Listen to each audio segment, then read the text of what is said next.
আমাদের সোচ্চার থাকতে হবে, সোচ্চার থাকতে হবে। আমাদেরকে চতুর্দিকে কান রাখতে হবে। আমার মাকে নিয়ে যদি কুটিত্ব করে আমার কোনো আপত্তি নাই, আমার বাবাকে নিয়ে কুটিত্ব করবে আমার কোনো আপত্তি নাই, আমার আহাল পরিবারকে নিয়ে কুটিত্ব করবে আমার কোনো আপত্তি নাই। কিন্তু আমি স্টেজ থেকে স্পষ্ট হুঁশিয়ার করে দিতে চাই, এই বাংলাদেশের ভিতরে যারা নাস্তিক এবং মুরতাদ রয়েছে, এক শ্রেণীর মুসলমান যে রয়েছে, তোমরা এখন পর্যন্ত মুসলমান দেখেছো, মুসলমানের হুঙ্কার দেখো নাই, মুসলমান দেখেছো, মুসলমানের শাসন দেখো নাই, হযরত ওমরকে দেখেছো, ওমরের শাসন দেখো নাই। এই বাংলাদেশের ভিতরে যদি বেঁচে থাকতে হয়, কোরআন নিয়ে বেঁচে থাকতে হবে, হাদিস নিয়ে বেঁচে থাকতে হবে, ইসলাম নিয়ে বেঁচে থাকতে হবে। কথা কোন ঠিক কিনা? বাংলাদেশে 95% মুসলমান, কথা কোন ঠিক কিনা? কথা বলেন। এই 95% মুসলমানের দেশে যদি একজন কাফের, একজন মুশরিক যদি রাসূলের বিপক্ষে কথা বলে যদি টিকে থাকতে পারে, আমি মনে করি এই নামে মুসলমান হয়ে বেঁচে থাকার থেকে না থাকা ভালো। কথা কোন ঠিক কিনা? কি পরিচয় আমরা বেঁচে থাকবো দুনিয়ায়? রাসূলের সুপারিশ ছাড়া যদি আমরা জান্নাতে না যেতে পারি, রাসূলের সুপারিশ ছাড়া যদি জান্নাতের ভিতরে এবং আখিরাতের ভিতরে যদি এক কদম সামনে যদি আগাইতে না পারি, বলেন তো সেই নবীকে নিয়ে যদি কটূক্ত করে, সেই নবীকে নিয়ে যদি কটূক্ত করে যদি এক শ্রেণীর মুসলমান, এক শ্রেণীর নাস্তিক, এক শ্রেণীর কাফের তারা যদি দুনিয়ার ভিতরে টিকে থাকতে পারে, আমি মনে করি এই পরিচয় দিয়ে মুসলমান হয়ে বেঁচে থাকার কোনো অধিকার নাই। মুসলমানের কাজ হলো সিংহের মতো এক সেকেন্ড বেঁচে থাকতে চাই, আল্লাহর জমিনে আল্লাহর কোরআনের বিপক্ষে কথা বলবে, ওই নাস্তিক মুরতাদকে বাংলার দেশে তার কোনো ঠাঁই হবে না, হবে না। কথা কোন ঠিক কিনা? লাখ কোটি দরুদ ও সালাম যারাকে সৃষ্টি না করা হলো আসমান জমিন গাছপালা তরুলতা খালবিল নদী নালা, যারাকে সৃষ্টি না করলে আল্লাহ রাব্বুল আলামিন এই কুল কায়নাত কোনো কিছু সৃষ্টি করতেন না। যারাকে সৃষ্টি না করা হলে মহান আল্লাহ রাব্বুল আলামিন এই দুনিয়া বানাইতেন না, আল্লাহ রাব্বুল আলামিন আখিরাত বানাইতেন না। সেই নবীর প্রতি আমরা সকলেই দুরূদ ও সালাম পড়ি, সকলেই বলি সাল্লাল্লাহু আলাইহি ওয়াসাল্লাম। সম্মানিত হাজিরিন, রাসূলের প্রতি দরুদ, আমাদের রাসূলের প্রতি দরুদ আমাদের অন্তরে একেবারেই নাই। রাসূলের ভালোবাসা, রাসূলের মহব্বত, রাসূলের প্রতি দরুদ যেনাকে সৃষ্টি না করলে যদি এই দুনিয়ায় যদি আল্লাহ না বানাইতেন, জেনাকে সৃষ্টি না করলে যদি আজকে এই আখিরাত এবং ফুলসিরাত এবং কুল কায়নাত যদি মহান আল্লাহ রাব্বুল আলামিন যদি না বানাইতেন, বলেন তো সেই নবীর প্রতি আমাদের বেশি বেশি দরুদ করা দরকার আছে না নাই? আজকে জেনা উসিলা করে আমরা এই দুনিয়ার ভালোবাসা, আজকে জেনা উসিলা করে আমরা দুনিয়ার এই মহব্বত, আর জেনাকে উসিলা করে নিয়ে আজকে বিবি বাল বাচ্চা দুনিয়ার মহব্বত, সম্পদের মহব্বত, সব কিছুর মহব্বত একমাত্র জেনাকে সৃষ্টি না করা হলে আল্লাহ রাব্বুল আলামিন কোনো কিছুই সৃষ্টি করতেন না। জেনাকে উসিলা করে আমরা সব কিছু পেয়েছি। আরেকটা বলেন তো, আরেকটা বার জবান খুলে বলেন তো সেই নবীর প্রতি আমাদের দরুদ পড়া দরকার আছে না নাই? কিন্তু সেই রাসূলের মহব্বত, সেই রাসূলের নামে দরুদ আমাদের অন্তরের ভিতরে নেই। রাসূলের ভালোবাসাই তো আমাদের অন্তরে নেই। আমার কথা হলো, আমরা মুসলমান, আল্লাহ রাব্বুল আলামিন আমাদেরকে মুসলমান বানিয়ে দুনিয়াতে পাঠিয়েছেন। আমাদের একটা উত্তম পরিচয় রয়েছে, সেটা হচ্ছে আমরা মুসলমান। কথা কোন ঠিক কিনা? আমাদের একটা পরিচয়, সেটা হচ্ছে আমরা মুসলমান। কিন্তু আমরা মুসলমান, কিন্তু মুসলমানের করণীয় কি? মুসলমানের কাজ কি? মুসলমানের ধর্ম কি? মুসলমানের ধর্ম হচ্ছে ইসলাম। কিন্তু সেই ইসলামের ভিতরে আমি আপনি কতটুকু প্রবেশ করেছি? সেই ইসলাম ধর্ম আমি আপনি কতটুকু পালন করেছি? আমি আপনি মুসলমান, মুসলমানের দায়িত্ব হলো আল্লাহর হুকুম আহকাম পুরাপুরি ভাবে আমাদেরকে আদায় করা। কিন্তু আমরা কিন্তু আল্লাহর হুকুম আহকাম কিন্তু আমরা আল্লাহ তাআলার মানি না। দেখেন, দুনিয়ার ভিতরে ছোট্ট ছোট্ট বাচ্চারা যখন গুড্ডি বানায়, চিরা বানায়, অনেক কিছু বানায়, যখন আকাশের ভিতরে উড়াইয়া দেয় তখন ওই গুড্ডি বা চং, যা আপনাকে বলা হয় ঘড়ি বলেন, ওই ঘড়ি অথবা চং বলেন, গুড্ডি বলেন, সেটা কিন্তু একবার এদিকে যায়, একবার এদিকে যায়, একবার এদিকে যায়, আর একবার এদিকে যায়। এর যাওয়ার কারণ হলো সেই গুড্ডি মনে করে আমি তো আসমানের উপরে উঠে ফেলেছি, আমার থেকে বড় আর দুনিয়ার ভিতরে কেউ নাই, আমার থেকে বড় আর কেউ নাই। বলেন তো এই যে গুড্ডি বা চং বা চিরা আসমানের ভিতরে উঠতেছে ঘুরতেছে, বলেন তো সেই গুড্ডির একটা যে আপনি যে সুতা দিয়ে উড়াইয়া দেন আপনার হাতে, বলেন তো সেই গুড্ডি আপনার হাতে ধরা আছে না নাই? আছে। কেন আছে? বলে গুড্ডি আকাশ দিয়ে তুমি যতই ঘোরাফেরা করো, যতই ঘোরাফেরা করো, মালিক যখন তোমাকে টানবে, মালিক যখন তোমাকে টানবে, তখন তোমাকে ধীরে ধীরে ধীরে ধীরে মালিকের হাতে তোমাকে ধরা দিতে হবে। কথা কোন ঠিক কিনা? কিন্তু বাংলাদেশের ভিতরে এক শ্রেণীর মুসলমান রয়েছে যারা এই দুনিয়ার ভিতরে, যারা ক্ষমতা পেয়ে, দুনিয়ার ভিতরে যারা এই দুনিয়ার মহব্বত পেয়ে, দুনিয়ার সম্পদ পেয়ে, যারা দুনিয়ার ভিতরে যারা বাহাদুরি করে, আল্লাহ রাব্বুল আলামিন বলে ও আমার বান্দা আমি তোমাকে দুনিয়ার ভিতরে ছেড়ে দিয়েছি, কিন্তু আমি তোমাকে একেবারে ছেড়ে দেই নাই। কথা কোন ঠিক কিনা? আল্লাহ রাব্বুল আলামিন আমাদেরকে ছেড়ে দিয়েছে কিন্তু একেবারে ছেড়ে দেয় নাই। মুসলমান বুঝতে হবে আমাদের উত্তম পরিচয় হচ্ছে সেটা আমরা মুসলমান। আমাদের উত্তম পরিচয় রয়েছে সেটা হচ্ছে আমরা মুসলমান। মুসলমানের কাজ কি? আজকে আমার সন্তান জেনায় লিপ্ত, আমার সন্তান ব্যভিচারে লিপ্ত, আমার ছোট্ট ছোট্ট সন্তান, আমার ছোট ছেলে, আমার ছোট মেয়ে, আমার একটা সন্তান, আমার একটা ছেলে, এই ছেলেকে মহব্বত করতে গিয়ে সন্তানকে শাসন করে না। আমার একটা মেয়ে, আমার মেয়েকে শাসন করে কি করব? মেয়ে তো আমার একটা, শাসন করে কি করব? কিন্তু এরকম ভাবে মা বাবার আশ্রয় পেতে পেতে এই সন্তান একদিন এই বাংলাদেশের ভিতরে এক সময় রাসূলকে নিয়ে কুটুক্তি করে সাহস পায়। কথা কোন ঠিক কিনা? একমাত্র কারণ হচ্ছে মা বাবা। হাতে mobile file, screen touch mobile, ছোট্ট ছোট্ট পোলাপানের হাতে বড় বড় ফোন। কথা কোন ঠিক কিনা? মুসলমান আওয়াজ দিতে হবে জোরে। মুসলমানের হাতে, ছোট্ট ছোট্ট শিশুর হাতে, যার হাতে থাকতে হবে কোরআন, যার হাতে থাকতে হবে রাসূলের সুন্নাত, যাকে শিক্ষা দিতে হবে তিনি শিক্ষা। কিন্তু আজকাল ছোট্ট ছোট্ট ছেলে মেয়েরা এই কোরআন শিক্ষা থেকে বঞ্চিত হয়ে, রাসূলের সুন্নাত থেকে বঞ্চিত হয়ে, আজকে ছোট্ট ছোট্ট সন্তানেরা এই কোরআনের থেকে দূরে সরে গিয়ে আজকে মোবাইলের পেছনে পড়িয়া হাজার হাজার নয় লক্ষ লক্ষ সন্তানেরা আজকে জেনায় ব্যভিচারে লিপ্ত। কথা কোন ঠিক কিনা? তাই কবি বলেন জামানা মোবাইলে খাইছে, জামানা মোবাইলে খাইছে। কথা কোন ঠিক কিনা? কথা বলতে হবে। জামানা মোবাইলে খাইছে, জামানা মোবাইলে খাইছে। বর্তমানের যুবকেরা নষ্ট হয়ে আছে জামানা। বলেন বলেন বলেন। জামানা মোবাইলে খাইছে, জামানা মোবাইলে খাইছে। কথা কোন ঠিক কিনা? জামানা মোবাইলে খাইছে, জামানা মোবাইলে খাইছে।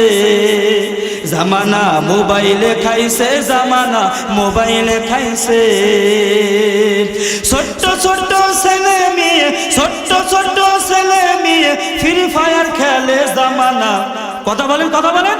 জামানা মোবাইলে খাইছে, জামানা মোবাইলে খাইছে। জামানা মোবাইলে খাইছে, জামানা মোবাইলে খাইছে। বর্তমানের ছেলে মেয়ে, বর্তমানের ছেলে মেয়ে একই রোগে ধরছে। জামানা মোবাইলে খাইছে, জামানা মোবাইলে খাইছে। জামানা মোবাইলে খাইছে, জামানা মোবাইলে খাইছে। কথা কোন ঠিক কিনা? এই মোবাইল আমাদেরকে নষ্ট করছে, এই মোবাইল আমাদেরকে ধ্বংস করছে, এই মোবাইল আমাকে কোরআন থেকে দূরে সরে রাখছে, এই মোবাইল আমাকে দ্বীনের শিক্ষা থেকে বঞ্চিত করে রাখছে। এই মোবাইল আমাকে মা বাবার আদর থেকে আমাকে বঞ্চিত করে রাখছে। এই মোবাইল আমাকে কোরআন শিক্ষা থেকে বঞ্চিত করে একমাত্র এই মোবাইল আমাদেরকে জাহান্নামের দিকে টানছে। কথা কোন ঠিক কিনা? কিন্তু মুসলমানের লক্ষ্য উদ্দেশ্য হচ্ছে জান্নাত। কথা কোন ঠিক কিনা? মুসলমানের উদ্দেশ্য কি? জান্নাত। আল্লাহ রাব্বুল আলামিন আমাদের জন্য জান্নাত বাজেট করে রাখছেন। জান্নাত আল্লাহ তাআলা আমাদের জন্য বানিয়ে রাখছেন। কিন্তু আমাদের কৃতকর্মের কারণে যদি আমরা জান্নাত নষ্ট করি, বলেন তো আল্লাহ পাককে দোষ দিয়ে আমার আপনার জন্য কি বোকামি হবে না? আমি আপনি আমার দোষের কারণে, আমার গুনার কারণে আমি আমার জান্নাত থেকে মাহরুম হচ্ছি।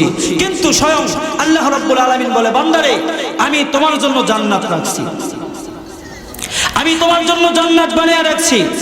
কিন্তু বান্দা জান্নাত পেতে হলে যে কাজ করার দরকার সেই কাজ কিন্তু বান্দা তোমাকে করতে হবে। সেই কাজটা কি? আচ্ছা বলেন, আমরা যখন এই বেলকুচি ডিগ্রি চর থেকে যখন আমরা যখন সান্তার মোড়ে বাজারে যাই, বাজারে যাওয়ার জন্য আমাদের একটা উদ্দেশ্য থাকে কি থাকে না? কথা বলতে হবে যুবক ভাইয়েরা। আমি আমার বাড়ির থেকে সান্তার মোড় বাজারে যাব, একটা উদ্দেশ্য আছে না নাই? আমি আমার বাড়ির থেকে 10 কাদা হাটখোলা বাজারে যাব। আচ্ছা বলেন তো 10 কাদা হাটখোলা আমি বাজারে যাব, আমার একটা উদ্দেশ্য আছে না নাই? আমি বাড়ির থেকে সমসপুর হাটে যাব, আমি সমসপুর হাটে গিয়ে বাজার করব। সমসপুরে হাটে যাওয়ার জন্য আমার আপনার জন্য একটা উদ্দেশ্য আছে না নাই? দুনিয়ার ভিতরে যদি আমার বাড়ির থেকে বের হওয়ার পরে যদি একটা উদ্দেশ্য যদি থাকে, আমার আল্লাহ রাব্বুল আলামিন আমাকে আপনাকে দুনিয়ার ভিতরে পাঠাইছেন, মনে করতে হবে আল্লাহ রাব্বুল আলামিন একটা উদ্দেশ্য করে আমাদেরকে দুনিয়ায় পাঠাইছেন। কথা কোন ঠিক কিনা? সেই উদ্দেশ্য কি? আল্লাহ রাব্বুল আলামিন বলেন, ওয়া মা খালাকতুল জিন্না ওয়াল ইনসা ইল্লা লিয়াবুদুন। আল্লাহ রাব্বুল আলামিন বলে, আমি এই দুনিয়ার ভিতরে জিন এবং ইনসান অর্থাৎ জিন এবং মানুষ জাতিকে আল্লাহ রাব্বুল আলামিন একমাত্র দুনিয়ার ভিতরে আমি আল্লাহ তাআলার ইবাদত করার জন্য দুনিয়ায় পাঠাইছি। সুবহানাল্লাহ বলেন। আল্লাহ রাব্বুল আলামিন আমাদেরকে দুনিয়ার ভিতরে একমাত্র তার ইবাদত করার জন্য আমাদেরকে দুনিয়ায় পাঠাইছেন। এখন আমার প্রশ্ন হলো, এই যে আমরা যারা ইবাদত করি না, আমরা যারা নামাজ পড়ি না, এখন বলেন তো আমরা কি আল্লাহর হুকুম মানতেছি? কথা বলেন। আরে বাবা, আমরা যখন মা বাবার কথা যখন ছেড়ে দেই, আমার বন্ধুর কথা যখন শোনা ছেড়ে দেই, আমার মা বাবার কথা যখন এক সময় না শুনতে বাধ্য হয়ে যায়, তখন এক সময় আমার মা বাবা সন্তানকে ত্যায্যপত্য করে দেয়। কথা কোন ঠিক কিনা? কেন দেয়? বলে আমার সন্তান আমার কথা শোনে না। কিন্তু বাবারে একটা বার খেয়াল করে দেখছো যে আল্লাহ রাব্বুল আলামিন আমাকে আপনাকে দুনিয়ার ভিতরে পাঠাইছে রে বাবা, আল্লাহ তাআলার সাথে আমরা এত নাফরমানি করি, এত গুনার কাজ করি, তারপরেও কিন্তু আল্লাহ রাব্বুল আলামিন আমাদেরকে ত্যায্যপুত্র করে দেয় নাই। তারপরেও কিন্তু আল্লাহ রাব্বুল আলামিন আমাদেরকে তার রহমত থেকে কিন্তু বঞ্চিত করে নাই। আল্লাহ রাব্বুল আলামিন বলেন, লা তাকনাতু মির রাহমাতিল্লাহ। আল্লাহ রাব্বুল আলামিন বলে, বান্দারে তুমি কত গুনাহ করছো, তুমি আমাকে ডাকো, আমি তোমাদের ডাকে সাড়া দেব। সুবহানাল্লাহ বলেন। দেখছেন, মা বাবা আমাকে তাড়াইয়া দিয়েছে বাড়ির থেকে। কেন? বলে সন্তান তুমি আমার কথা শোনো না, তোমার মতো সন্তান আমার দরকার নাই। আল্লাহ কি বলে? আল্লাহ বলে, বান্দার আমি তোমাকে তাড়াইয়া দেই নাই, বরঞ্চ তুমি কত গুনাহ করছো বান্দা, আমাকে ডাকো, আমি তোমার ডাকে সাড়া দিব, তুমি আমার কাছে মাফ চাও, আমি আল্লাহ তাআলা তোমাকে মাফ করে দিয়ে জান্নাতে মেহমান বানাইয়া দিব। সুবহানাল্লাহ বলেন। মুসলমান ভাইরা আমার, আল্লাহ রাব্বুল আলামিন আমাদেরকে এত ভালোবাসেন, এত মহব্বত করেন, যেই মহব্বতের কারণে এখন পর্যন্ত আমরা দুনিয়ার ভিতরে আছি।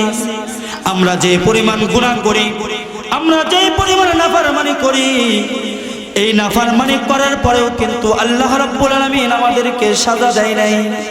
আল্লাহ রাব্বুল আলামিন আমাকে এখন পর্যন্ত কিন্তু শাস্তি দেয় নাই। আল্লাহ বলে, বান্দারে আমার বান্দা গুনাহ করবে, এক সময় আমার কাছে ফিরে আসবে, এক সময় আমার কাছে ফিরে আসবে, আমার কাছে তওবা করবে, আমার কাছে মাফ চাবে। আমি আল্লাহ তো দয়ার সাগর, আমি আল্লাহ তো রহমান, আমি আল্লাহ তো গফফার, আমি আল্লাহ রাব্বুল আলামিন আমার বান্দাকে মাফ করে জান্নাতে মেহমান বানিয়ে দেব। আমার আল্লাহ হচ্ছে রহমান, আমার আল্লাহ হচ্ছে গফফার, আমার আল্লাহ হচ্ছে রহিম, আমার আল্লাহ হচ্ছে গফফার। আল্লাহ রাব্বুল আলামিন আমাদেরকে এত ভালোবাসেন যে গুনার পরেও আল্লাহ তাআলা আমাদেরকে এখন পর্যন্ত আমাদেরকে গজব দিয়া আযাব দিয়া এখন পর্যন্ত আমাদেরকে মারে নাই। কথা কোন ঠিক কিনা? কিন্তু এত ভালোবাসেন দয়ার আল্লাহ, কিন্তু সেই আল্লাহর জন্য আমি আপনি কি করেছি বলেন? আল্লাহ যদি প্রশ্ন করে বান্দারে, এ বান্দা দুনিয়ার ভিতরে নামাজ পড়ছো? বলে পড়ি নাই। রাসূলের সুন্নাত মানছো? বলে না মানি নাই। আল্লাহ বলবে বান্দা তুমি কি নিয়ে কবর আইছো?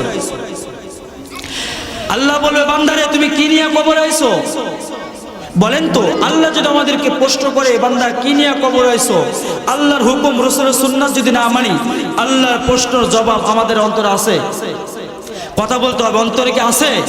আমাদের প্রশ্নের উত্তর নেই। আরে সাহাবায়ে কেরাম তারা রাসূলের প্রতি এত মহব্বত ছিলেন, আল্লাহর প্রতি এত আশিক ছিলেন, রাসূলের প্রতি এত আশিক ছিলেন, রাসূলের প্রতি এত প্রেমিক ছিলেন, যারা রাসূলকে ভালোবাসে এই পরিমাণ ভালোবাসে যে ভালোবাসার কারণে তাদের জান এবং মাল আল্লাহর রাস্তায় বিসর্জন দিয়েছে। কথা কোন ঠিক কিনা? একমাত্র আল্লাহর জন্য দিয়েছেন। মুসলমান ভাইরা আমার, আমাদের বুঝতে হবে আমাদের একটা পরিচয় আছে, সেটা হচ্ছে আমরা মুসলমান। আমাদের যে পরিচয় আছে সেটা হচ্ছে আমরা মুসলমান। কিন্তু এই বাংলাদেশে শতকরা 95% মুসলমানের দেশে আজ এই এক শ্রেণীর মুসলমান রয়েছে, যে সমস্ত মুসলমানেরা এই বাংলাদেশের ভিতরে শতকরা 95% মুসলমানের দেশে যারা রাসূলের প্রেমিক রয়েছে, আল্লাহর প্রেমিক রয়েছে, কোরআনের প্রেমিক রয়েছে, রাসূলের সুন্নাতের প্রেমিক রয়েছে, এতগুলো প্রেমিক থাকা সত্ত্বেও এক শ্রেণীর মুসলমানেরা আল্লাহ এবং আল্লাহ রাসূলকে নিয়ে কুটিত্ব করে। বাংলাদেশের মুসলমানেরা এখন পর্যন্ত যে তুমি তাদেরকে সাজা দিচ্ছ না, এক সময় কিন্তু আল্লাহর কাঠগড়ায় তোমাকে দাঁড় হতে হবে। আল্লাহ বলবে বান্দারে আমাকে নিয়ে কুটিত্ব করেছিল, আমার নবীকে নিয়ে কুটিত্ব করেছিল, তুমি যে মুসলমান, তুমি যে আমার বান্দা, আমার জন্য তুমি কতটুকু করেছো? একটু কথা বন্ধ করেন।